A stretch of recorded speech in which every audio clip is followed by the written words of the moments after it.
what's up guys? Ron here and welcome to Majana.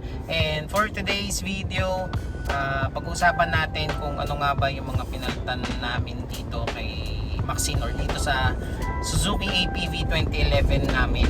Siguro ano na rin to, preventive maintenance nyo, lalo na sa mga malalayo na yung nilakbay, like 50,000 or 100,000 kilometer na yun na itakbo ng kotse nyo. So magandang guide to para alam nyo kung ano yung pwede nang mapalitan, or kahit hindi naman umabot ng 50 or 100, kapag umabot na ng mga 10 years yung kotse nyo, lalo na yung Suzuki ATV nyo.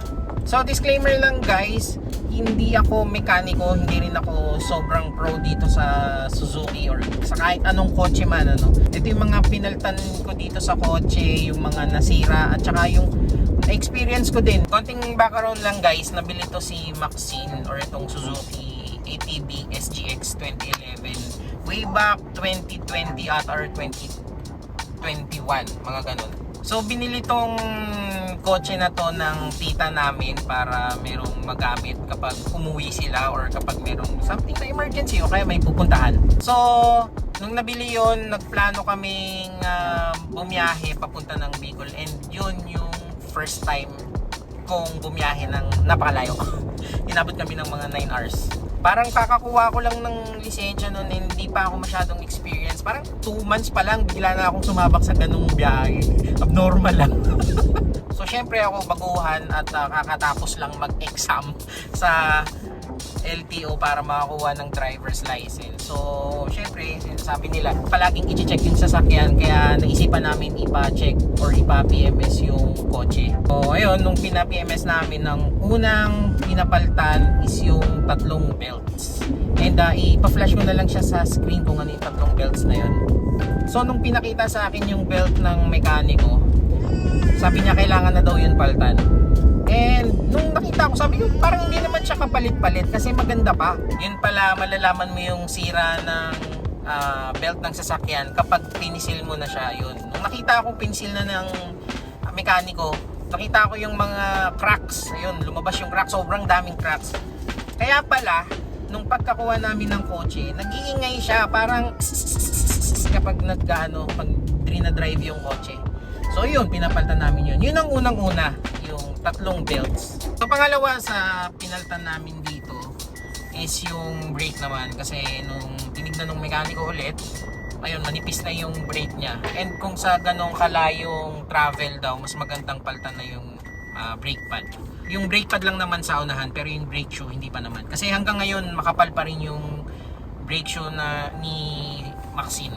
Which is, sabi nga nung may-ari, hindi naman masyadong nagagamit to, parang weekend lang or kapag may something na pupuntahan. Yun, kaya hindi masyadong laspag to si Maxine nung nakuha namin. Kasi major part yun ng kotse na kailangan talagang mapalitan at hindi dapat umabot sa punto na masiraan ka sa kalsada. Sunod naman na pinalitan ulit during nung ng mekaniko namin, yung pina-change oil namin. Yung pag-change oil na yan, sabi sa grupo at ng mga kilalang mekaniko ng Suzuki ATV, mas magandang ginagawa yan every 6 months or 1 year para mas maganda yung takbo ng kotse at hindi masira agad yung makina. Ito din guys, additional, no, merong tatlong klaseng fluid or oil ang Suzuki ATV sa automatic. So una is yung engine oil, yung gear oil, and yung automatic transmission fluid oil. Fluid na oil pa. So yung engine oil, pinapalitan yan every 6 months to 1 year. Sabi ng mga magagaling na mekaniko ng ATV. Lalo na kung arawan nyo siyang ginagamit. So ako, ang ginagawa ko dito, yearly na lang. Kasi hindi naman siya araw-araw ginagamit, parang weekly lang talaga. And guys, mas okay na sundin natin yung pag-change oil ng kotse. Dahil nakakita na ako ng sobrang duming engine. Yung tipong namumuo na yung mga oil. Ang kailangan na yata ng heavy PMS kapag ganun. Kaya dapat yearly ang pagpalit nun. Lalo na kung nangingitim. And yung sa akin, kapag yearly ako nagpapa-PMS or nag-change oil, talagang itim na yung lumalabas. Hindi pa yun arawan na, hindi pa yun yung walwalan na pagdadrive. Kumbaga weekly lang, pero ganun na agad yung kinalabasan ng oil. And yung dalawang oil naman guys, which is yung gear oil and automatic transmission fluid, ginagawa yan every 40,000 kilometers. And ayan, itong si Maxine is kakapalit lang ng parang November ata. Kakapalit lang yan ng November. Kaya medyo fresh pa to. And dapat hindi nyo rin dapat i-skip yung anong yun, yung pag-change oil nun, yung dalawang yun. So sunod natin is yung alternator guys. So yung pag-change ng alternator guys, hindi to kasabay nung nung pagpa-PMS namin, yung palit ng belts, ng engine oil, tsaka ng brake pads. So bakit napalitan yung alternator nito ni Maxine? So ganito kasi yung kwento niyan guys, habang binabaybay namin yung Aguinaldo Highway, papunta kami ng Dasma, napansin ng partner ko na bigla daw napunta sa empty yung gas. Pero kakakapagas lang namin nun tapos yung RPM niya nasa pinakakaliwa din. Yung temperature niya napunta sa pinakababa. Pero ang nakaduda dun is sumaandar pa din yung sasakyan. Tapos ang driver nun, buti na lang hindi ako. Kasama yung tito namin na nagdadrive. Pinatay muna saglit yung sasakyan. And then nung inon na, ayaw na mag-on. Ayaw gumana lahat. Pati yung wiper ayaw mag-on ng engine. So unang naisip niya is baka battery. So nung pina-check namin, okay pa yung battery, maganda pa yung battery. And then nung isinalang na yung battery, naging okay naman siya. Nakauwi pa kami, pero nung nakauwi na kami, doon na ayaw na talaga. So sinabihan lang muna kami na huwag muna mag-aircon, baka kasi lalong hindi kami pauwiin ni Maxine. Chinek at itinanong ko ulit sa grupo ng mga naka-EPD na sabi malaki ang chance na alternator ang sira. Kasi nagkaroon din ng ng time na biglang nawala yung aircon. Nawala yung lamig ng aircon totally. Buti na lang, mga 3 minutes away na lang kami sa bahay, biglang nawala yung aircon. So yun, nung napa-check up namin, alternator nga ang sira. Bili ko yung online. Ang pangalan is Jai Lopez. Yun. Si Jai Lopez ang nakausap ko at nabilan ko ng brand new na alternator. So yung alternator ng Suzuki PV namin, SGX 2011 automatic, dual aircon siya. Kasi ang aircon nito sa harap, tapos dito din. Ayun. Aircon din siya dito. And may nakapagsabi din sa akin guys na Grab driver na pwede palang ipaayos yung alternator. So yung alternator namin na nasira, nandito pa. And bala ko siyang ipaayos. Comment nyo nga sa baba guys kung may idea kayo sa alternator, kung okay pa ba siyang ipaayos or wag na. At sunod naman guys na pinaltan namin dito, or yung major na pinaltan, is yung thermostat. Ayan. Ito, kwento ko naman kung ano nangyari sa thermostat ng ATV namin or ito ni Maxine. Ito ang nangyari sa coolant is parang nababawasan siya ng pakonti-konti. Hindi naman yung sobrang mabilis, parang pakonti-konti, pero may kita mo na nababawasan kasi yung may may parang guhit. Nababawasan talaga siya, nagtataka ako. Binaliwala namin yan kasi baka normal lang, kasi syempre pag ginagamit mo, baka nababawasan talaga siya na pakonti-konti. Tapos nun, after ilang months, talagang na siya, bumabawas na ng todo. And pinapatingin ko naman sa mga mekaniko, wala naman daw butas, wala naman daw tagas. Kaya nagtataka ako, anong problema nito? Tapos eto na yung pinaka kinatid ko si Mrs. Tapos nung pauwi ako, bigla na lang parang may naririnig akong helicopter. Sabi ko, ano tong helicopter na naririnig ko? Binuksan ko yung bintana para mas marinig ko siya. Yun pala, tumatagas na yung coolant sa ilalim. So yun, nung nakita kong tumatagas na yung coolant sa ilalim, inilid ko muna. And then nun, yung pag angat ko nung hood sa harap, ay nag-overflow yung coolant. So ginawa ko nun, pinatay ko muna, pinalamig ko ng mga 30 minutes hanggang sa maging okay siya. Tapos buti na lang, malapit ako sa pagawaan ng kotse. Ang problema lang nun, alas 5 na and sarado na sila. Buti na lang ulit, nandun pa yung may-ari and pinayagan akong mag-park muna. Kasi hindi na talaga yun kayang hindi na talaga kayang dalhin yun sa bahay kasi once na maubos yung coolant nun, nyari. Kaya yun, buti na lang na-park ko pa doon. Tapos yun, chinek na saglit, sabi bukas na lang balikan ko ng umaga para ma-check nila. And yun, nung nangyari yun, nung gabi, pag uwi ko sa bahay, chinek ko kaagad and tinanong sa mga kagrupo natin na naka-ATV kung ano yung posibleng sira nun. And maraming nagsabi na thermostat ang problema. And yun nga, nung pagbalik namin or pagbalik ko ng umaga, tinanong kay mekaniko, thermostat ang sira. Tapos nung confirm na thermostat, bumili na ako sa Shopee. Yung link nung thermostat ilalagay ko na lang sa comment section sa baba. So ngayon, ang eksena na doon sa pinag-parkan ko at pinagpa-check-upan ko dito kay Maxine. Sabi nila, mas okay daw na walang thermostat yung kotse dahil ang sabi nung may-ari, parang sa ibang bansa lang daw ginagamit yun. Pero, syempre ako, inisip ko, bakit mo tatanggalin yung isang bagay na nasa kotse? So syempre ang ginawa nila, hindi mo na nila nilagyan, pero ako nasa isip ko, kailangan ibalik to, kailangan mapalitan kasi nga nandun na yun sa kotse eh. Hindi mo pwedeng ano yun, tanggalin yun tapos bigla mo na lang hindi ka maglalagay ng panibago kasi nasira, di ba? Siguro sa ibang kotse pwede, siguro kung sa mga lumang kotse pwede, pero ako hindi ko papayagan na hindi maibalik yun. Instinct ba? So ngayon, ang ginawa ko, pinayagan ko muna na wag lagyan. Ang napansin ko lang is ang bagal umakyat ng temperature niya. And then doon naisip ko, talagang may something, dapat kailangan ibalik yun, yung thermostat na yun. So nung naiuwi ko sa bahay, okay naman siya.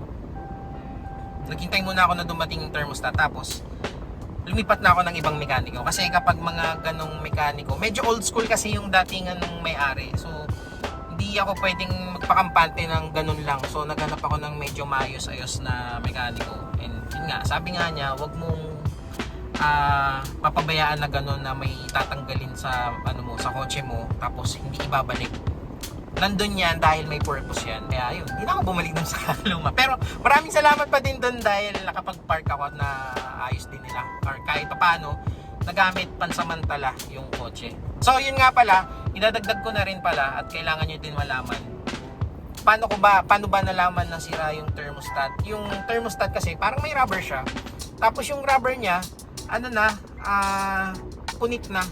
So, doon siguro nagkakaroon ng leak yun. Kaya siguro walang tulo kasi parang before pa siya tumulo sa lapag or bago mo makita yung tulo, nag-evaporate na siya dahil yun, mainit yun eh. Pero, marami daw ang pwedeng maging cause ng ganun kapag nagbabawas yung coolant. Pwedeng yung radiator cap, ayan, pwedeng sira na yung radiator. Yun yung pinaka-worst, sira yung radiator or sira yung thermostat. Ayan. Buti, thermostat lang ang sira. Kasi yung thermostat, magkano lang yun eh. Parang wala pang 1,000 pesos yun. Tapos ang labor, 500 pesos lang. Mura lang. So next naman guys is yung battery terminal. Ito guys, hindi naman siya pinaltan. Pero siguro sa katagalan ng panahon, ang nangyayari dun sa battery terminal, yung pinag-aanohan ng battery. Ang nangyayari kasi nun, parang nagkalawang siya. Pero yung kalawang niya, kulay puti na nagpa-powder. So ang nangyayari sa kotse is bigla naman siya namamatay ngayon. Yun yung problema naman ngayon. Bigla siya namamatay. Tapos pag i-on ko siya, parang sobrang tagal. Ang dami kong pinuntahan ng mga mekaniko. Tapos ang dami nilang sinasabi. Sabi nila starter solenoid, mga ganyan. Tapos yung iba baka palit battery. Nung pina-check ko naman lahat yun, okay naman siya lahat. Yun pala, yun lang ang problema, yung battery terminal. Ang ginagawa pala doon, alam nyo kung saan ako nakapagtanong at naayos yun. Sa mga sa mga pagawaan ng truck. Talagang sinuong ko yung yun sa may patindig araw. May pinuntahan akong makitid na kalsada. Tinuro lang sa akin ng tropa si Eds. Shoutout kay Eds. Tinuro niya ako doon, sabi punta ka diyan. May mga nakapark diyan. Medyo hindi lang maganda yung nila, yung itsura ng garahe, pero sure ako nila yun. Ayos nga nila. Ang ginawa nila, tinignan nila yung battery. Pag angat nila, alam na agad nila kung ano yung problema. Yung terminal nga, ayun, parang siya, nagkakalawang. Ang ginawa lang ng mekaniko, binuhusan niya ng mainit na tubig. Tapos, hinigpitan. Yun yung sikreto doon. Buhusan mo ng mainit na tubig, tapos higpitan mo. Tapos, pagdating sa bahay daw, lagyan ko ng grasa yung terminal. Ayan, para hindi bumalik yung kalawang na kulay puti. So, yun, pag Pagdating ko sa bahay, pinunasan ko kaagad. Inanuan ko ulit ng mainit na tubig ba kasi bumalik yung mga yung ganun. Binusan ko ng tubig, nilagyan ko ng grasa. Tapos isa din to, pinaltan ko na yung bolt para yung hinihigpitan doon. Pinaltan ko na siya ng ano bang tawag doon? Basta hindi na siya hindi na siya kinakalawang. Yung bolt na hindi na kinakalawang, kaya hanggang ngayon okay pa rin yung yung tawag dito, yung bolt na nakalagay sa terminal ng battery. Yung pinaka-last natin na pinaltan or maintenance, tawag ko doon. Tama ba? Ang sunod doon is yung EGR ko na siya. EGR cleaning ang tawag doon. Nakalimutan ko yung tamang ng EGR, pero ko na lang sa dyan sa screen kung anong EGR.